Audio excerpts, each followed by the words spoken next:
Today I'm introducing a new video series called 5-Point Video Game Store Reviews. As you might have seen through some of my shorts, I like to go to video game stores and see what kind of collection they have. And through my experiences, there are a lot of stores that excel in one thing and maybe lack in another. So I've put together a 5-point review on the aspects that I think make a very good video game store.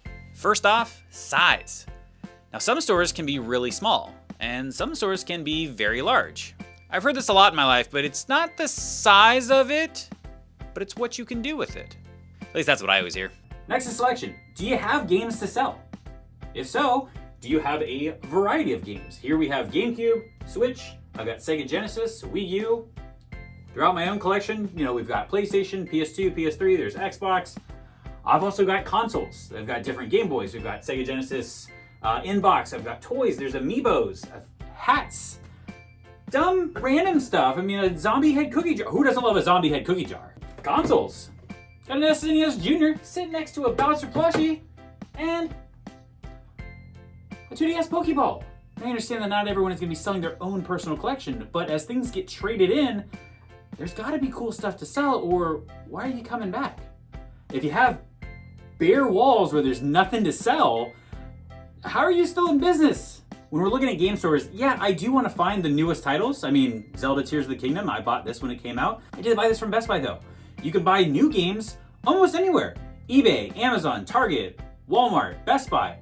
It's the other games that I want. It's the other accessories that I'm looking for. And does your store have what we're looking for? Pricing. And this is one that's going to be hard to crack because there are a lot of stores that try to take price charting or eBay prices and match that, or even sometimes set their own price by marking them up just a little bit more, and that makes it infuriating. Look, I want to support local businesses. I want to support small businesses, but jacking up the rates can sometimes be unreasonable. And please, I know everyone's got to make money. The market is what it is, but setting higher prices than what the market currently is just going to set the market further and further and further, and that's the whole reason it's kind of away from us anyway. Next is ambiance. I know, big fancy word, but what does the inside of your store look like? Is there cool stuff on the walls, or is it dark? Is it dank? Does it smell weird?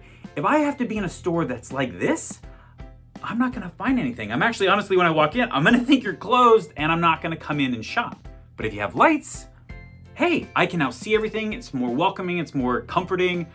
Honestly, it doesn't have to be white lights or no lights. It could be a cool amount of different lights. Are there things up on the wall? Also, what else is in the store? Maybe you have stand-up arcade cabinets. Maybe you have TVs that are playing old trailers of games. There's a couple stores that I've gone to before where there's an arcade in the back of the actual store. It's not free, but it's still a cool thing to have as part of the experience. And last, but importantly, not the least, actually, it's probably the most important in my eyes, is customer service. You might have a small store. Sometimes your selection might be wearing thin, but honestly, if you have a good customer service experience, it's gonna make you wanna come back to that store time and time again. Look at stores like GameStop, and I'm not trying to crap on GameStop here, but GameStop has a wider selection of games most of the time. There is a large selection, it's in a bigger store, and most times the ambiance is kind of mid-rate. But a lot of times you might have a corporate type position, and I'm not saying it's always corporate, but think of a corporate type position always trying to push you onto some kind of upgrade. Selling you a magazine, selling you a membership. Sorry dude, I'm really here for the games. Sometimes it's just a transactional business to them. You come up, you want to talk about a game, all they care about is you put the game on the counter, you give them their money, they give you a receipt, and you're gone. Honestly, I like interacting with the staff. Sometimes I haven't played a game that they have, and they'll tell me so much about it that it makes me want to buy that game, makes me want to play that game. And if that game is good or bad, I'm going to come back and I'm going to tell them how I felt about it, and probably going to buy some more games based on their opinions, or at least based on their help.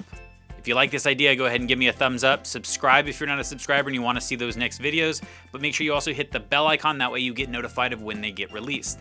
The first video in the series, other than this one, is going to be Final Boss in Culpeper, Virginia. Until then, I've been Rex, you guys have been super cool, and I can't wait to see you in the next videos. Bye!